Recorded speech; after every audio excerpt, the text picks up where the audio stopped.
와, 요 사진을 보시면은 이게 이제 우리 한국 선수단 인천공항에서 금이 환영하고 있는 모습입니다. 가운데에 신진서 구단이 있죠. 주장 신진서, 그 다음에 박정환, 여기 홍민표 국가대표팀 감독, 이지현, 안성준, 네, 이렇게 있습니다. 강동윤 선수는 스케줄이 안 맞아서 못 오지 않았을까 예상이 되고요. 자, 그래서 한국이 이번 농심 신라면배에서도 우승하면서 무려 6년 연속 우승이라는 대기록을 세웠습니다. 신진서 구단은 이번 대회로 농심배 21연승을 달성했고요. 와, 여기에 누적 상금 100억 원 돌파라는 기록까지 세웠습니다. 진짜 이거 대박 아닌가요? 100억 원을 돌파를 했어요. 그래서 이따가 이제 그 기록까지 제가 이야기를 해볼 거고요. 자, 지금부터는 농심배 우승 상금 5억 원을 어떻게 이제 배분을 했을까, 네, 요거를 한번 이야기해 보도록 하겠습니다. 흥미롭게 보고 계신다면 좋아요, 구독 한 번씩 부탁드리고요. 이번 농심배 총 상금은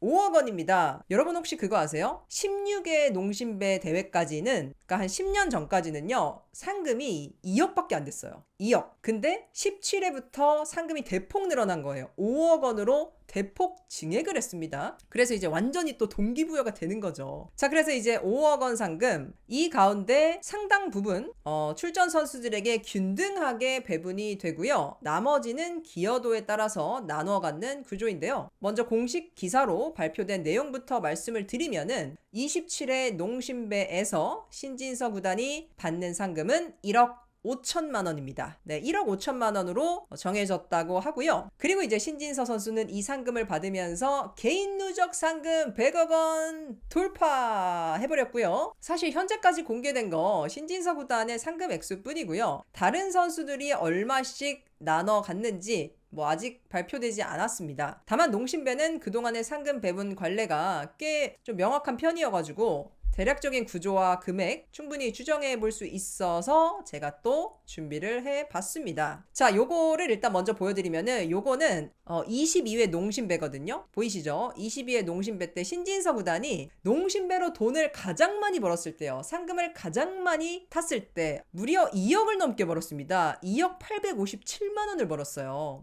요때 이제 5연승을 해가지고 한국을 우승으로 이끌었고요. 그래서 이제 5억 중에 상금 분배 똑같이 8천만 원씩 일단 나눕니다. 그래서 이제 4억이잖아요.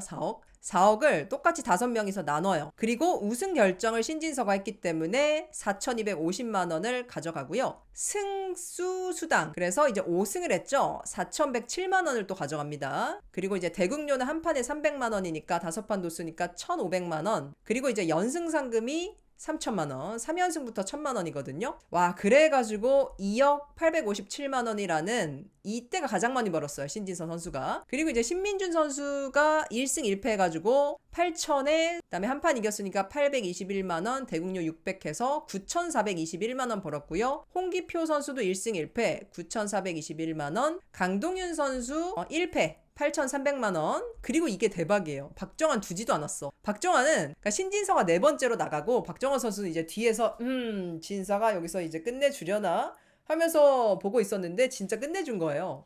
미출전이잖아요. 와, 출전하지도 않고 8천 가져갑니다.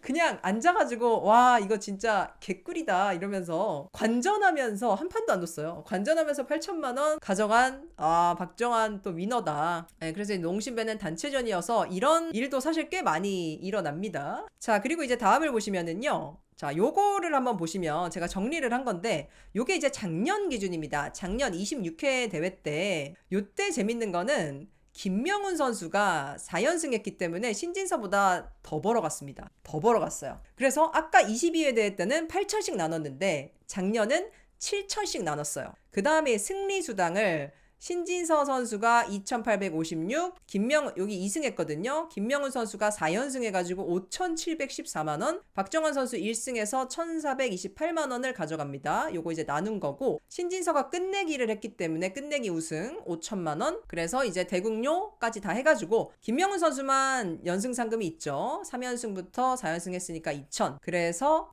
신진서가 1억 5천 벌어갈 때 김명훈이 1억 6천을 벌어갔습니다. 어쨌든 참가만 해도 7천이다. 아, 여기 이제 신민준과 설현준 선수는 한 판을 못 이겼지만 일단 7,300 대국료까지 7,300 가져갑니다. 예, 7,300.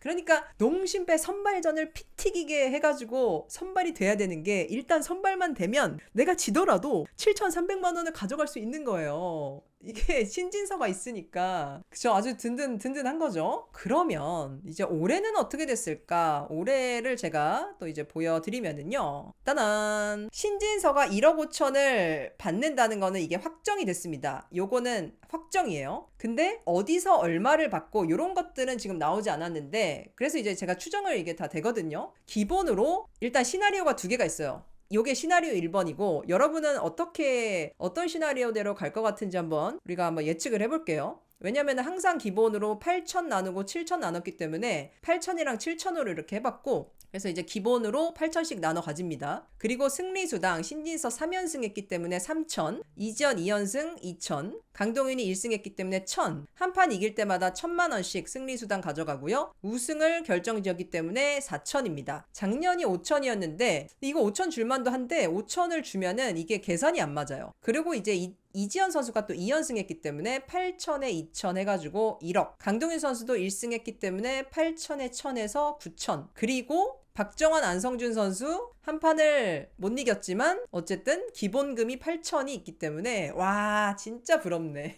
사실 여러분이 그러니까 저 한 판도 이긴 선수들도 8천만 원이나 가져가냐. 근데 이제 농심배 역사적으로 봤을 때 한국팀은 항상 이렇게 좀 균등하게 배분을 했었고, 그리고 어쨌든 이제 같은 팀이라는 게 있기 때문에 이제 좀 기본금을 많이 나누기도 하고요. 그래서 이제 그 선발되는 게 중요하다. 선발되는 게 진짜 그게 한 6, 7판 둬야 되거든요. 기본 수당 3천으로 하고 나머지는 승리 기여도로 따져야 된다. 기본 수당이 너무 많다. 사실 기본금이 진짜 많기는 많아요. 8천씩 이면은 진짜 많은 것 같아요. 신진서 선수가 사실은 총 가져간 거는 1억 6,900만 원이에요. 왜냐면은 3연승 했기 때문에 연승 상금 1,000만 원을 받고요. 대국료 3판 뒀기 때문에 한 판에 300해서 1,900만 원을 추가로 받습니다. 그래서 1억 5천에다가 1억 6,900까지 해서 총 상금을 벌어갔고요. 그리고 이지연 선수도 2연승해서 3판 뒀기 때문에 대국료로 900. 그러니까 지금 연승 상금이 있는 선수는 신진서밖에 없는 거예요. 3연승을 했기 때문에. 그래서 이지연 선수도 1억 900을 벌었고요. 그러니까 이게 농심배만 한번 선발돼가지고 한국이 우승하면은 1억을 넘게 벌어갈 수가 있습니다. 엄청난 기회죠. 사실 바둑 기사들에게는. 요거 요새 1억 벌려면은요, 이거 쉽지 않거든요. 쉽지 않아요. 몇 판을 이겨야 돼. 강동윤 선수도 한 판 이겼어요. 한 판 이겨가지고 9,000에다가 두 판 뒀으니까 대국료 600해서 9,600. 그리고 이제 나머지 박정환, 안성준 선수는 승이 없지만 그래도 이제 기본금을 8,000으로 나누면은 8,000. 아, 여기 300이 들어가는구나. 네, 8,300이 되겠네요. 대국료 한 판 뒀으니까 8,300씩 가져가지 않을까. 요게 이제 시나리오 2번이에요. 기본금이 1,000만 원이 줄었습니다. 아까 8,000이었는데 7,000으로 해서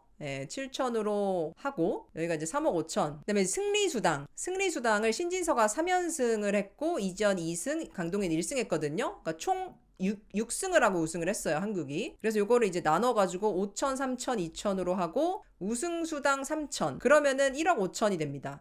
아, 그리고 이제 중국이 어떻게 배분을 하는지 제가 좀 말씀을 드리면은요, 중국은 진짜 대박이에요, 여러분. 중국은, 그리고 이제 세금이 좀 궁금하신 분들이 계실 것 같아요. 한국은요, 보통 총 상금에서 10% 요거를 해외 주최 기전만 해가지고 이제 한국 기원이 가져갑니다. 그러니까 이제 5억 원에 5천이면 사실 크잖아요. 근데 농심배는 국내 주체이기 때문에 이게 없어요. 그리고 프로기사회에다가 이제 5%, 그리고 국가에 내는 세금 3.3%, 총 18.3% 금액이 제해진다고 하는데, 근데 이게 이제 사실 좀 몇 년 된 얘기여가지고 프로기사회에 지금 5%를 내는지 뭐 3%를 내는지 아무튼 조금 이제 내는 걸로 알고 있고, 근데 농심배는 이제 기원에 몫이 없으니까 한 8.3% 세금, 그리고 남은 상금을 5명의 선수가 나누게 된다라고 하고요. 사실 근데 이제 신진서 구단 같은 경우에는 뭐 상금으로 10억 원 이상 씩 버니까 이제 그 구간이 있잖아요. 세금 구간이 있잖아요. 네, 세금 구간이 이 선수들마다 다 다를 거 아니에요. 예를 들어 뭐 신진서는 10억, 14억 요 사이에서 세금을 훨씬 많이 낼 거고, 그다음 뭐 안성준 선수나 이지연 선수 1억, 2억 네, 이렇게 벌면은 또 세금을 내는 게 좀 달라지지 않을까 싶습니다. 그리고 이제 중국은 어떻게 나누는지 진짜 이거는 이래서 중국 선수들이 농심배에서 우승을 한국보다 못하는 거 아닌가 싶기도 하고요. 일단 총 상금이 5억 원이잖아요. 5억 원에서 중국 기원에 내는 금액을 제한 후에 나머지 상금에서 우승을 결정지은 선수가 무려 60%를 가져갑니다. 와, 그러니까 만약에 5억 상금이라고 치면 신진서가 끝냈으니까 3억을 가져간다는 거예요. 3억을. 그러니까 끝내기를 그만큼 쳐준다. 근데 사실 이게 물론 크기는 한데 만약에 신진서 선수가 끝내기로 딱 한 판밖에 안 이겼어요. 근데 그 전에 박정환이 5연승을 막 했어. 그러면은 사실 박정환 입장에서는 또 이게 억울할 수도 있거든요. 그렇지 않나요? 3억을 가져가고 나 5연승 했는데 신진서 한 판 이겼는데 3억 가져가고 박정환은 앞에서 5연승 했는데 이거 다 같이 나누니까 뭐 한 7천 가져가요. 그러면 이거는 좀 억울할 것 같기도 하고 아무튼 중국은 그렇게 한다고 하고 끝내기를 한 선수가 60%를 가져가고 나머지 40%를 균등 배분한다고 합니다. 근데 충격적인 거는요. 농심배나 이제 세계대회 있잖아요. 사실 뭐 국내 대회도 그럴 것 같긴 한데 상금의 50%를 일단 중국 기원에 냅니다. 와, 5억에서 2억 5천을 중국견이 가져가고, 자, 일단은 우리가 뭐 여러 가지 너네 또 케어해주고, 뭐 그러니까 일단 2억 5천 우리가 가져가고, 나머지, 오케이, 너네가 알아서 나눠 가져. 이런 거예요. 2억 5천이 그냥 순식간에 날아가는 거예요. 그래가지고 이제 2억 5천을 나누는데 끝내기를 한 사람이 60% 가져가니까 1억 5천을 가져가는 거예요. 그리고 이제 나머지 1억을 4명이서 가져가니까 2,500씩.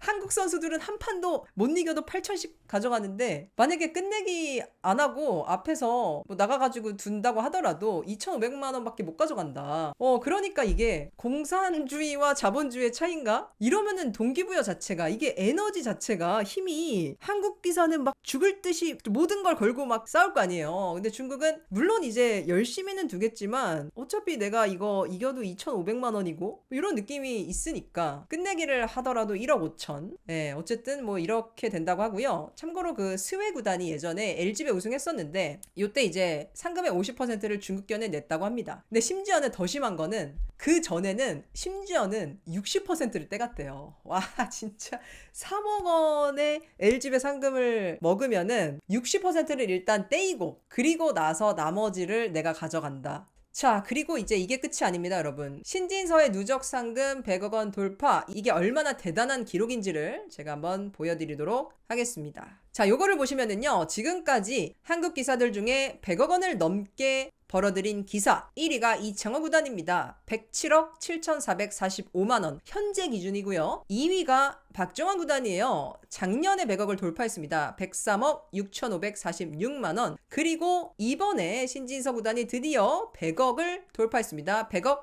5,648만 원.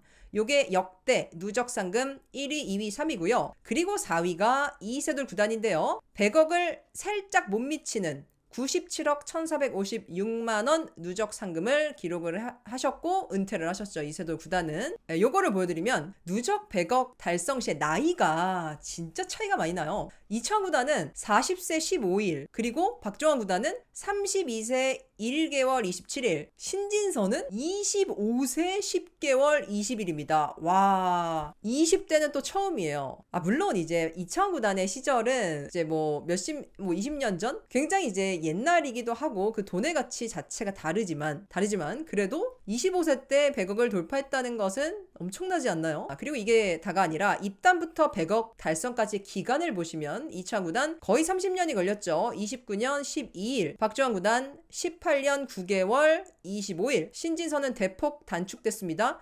13년 6개월 20일이다. 와 이러면은 바둑 1인자 할만합니다. 대단하지 않나요? 개인별 최고 연 상금입니다. 자, 신진서가 이제까지 제일 많이 1년에 상금을 제일 많이 벌어들인 기사가 신진서예요. 2023년에 14억 7,962만 원을 벌었습니다. 요때가 왜 이렇게 많이 벌었냐면은 응시배 40만 불을 벌었어요. 그게 단일 기전 최고 상금이거든요. 40만 불이면 거의 6억 원 가까이 하는데 지금 그래가지고 요때 상금 제일 많이 벌었고 이세돌 구단이 그 다음인데 요때가 이제 14억 5,658만 원. 이게 아마 그 10번기 때 10번기가 있어가지고 10번기가 그 9억짜리 있거든요. 9억 9억 뭔가 비현실적인 그 숫자죠. 네, 그래서 요 기록이 오랫동안 깨지지 않았었는데 신진서가 드디어 깼고요. 그 다음에 이제 박정환이 12억 856만 원을 벌었었고 이창호 구단 01년 때 이때 막 기사 많이 났었어요. 바둑기사 사상 최초 10억 원 돌파 해가지고 10억 1943만 원. 그리고 이제 여자 기사 기준으로 하면은 최정 구단이 4억 5,156만 원으로 지금 연간 최고 상금액을 기록을 갖고 있고 김은지 구단이 지금 바싹 쫓아오고 있습니다. 4억 7만 원? 7만 원 귀엽네. 이렇게 지금 찍었거든요. 그러니까 이제 얼마 안 남았어요. 최정 구단의 연 상금을 따라잡을 날이 얼마 안 남은 것 같고요. 마지막 신진서의 상금 기록을 알려드리겠습니다. 2012년도에 신진서가 입단을 했어요. 영재 입단대회를 통해서. 그때 이제 귀엽죠? 39만 원 벌었어요. 와, 39만 원에 지금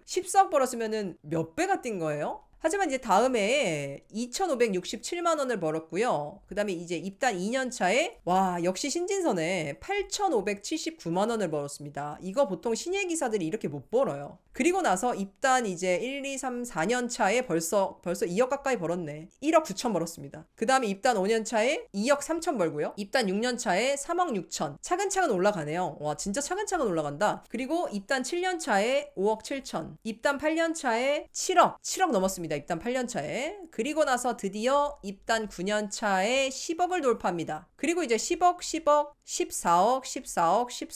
와, 14억을 이때 3년 연속 14억 넘게 벌고 역대 최고 상금 기록 찍고 그리고 나서 작년에 12억, 그다음에 이제 올해 1억 7천이죠. 지금 농심배 상금 포함한 거예요. 그래서 총 100억 원을 넘게 누적 상금으로 받아갔고요. 요 기록이 어디까지 갈지 15년에서 20년 전 이창호 구단의 100억이랑 신진서의 100억이랑은 비교 불가입니다. 네, 그래서 신진서가 전성기 때 몇 억까지 벌까? 150억, 한 200억 갈 수 있을까요? 전성기가 좀 오래 간다면은 200억까지도 가볼 수 있겠죠?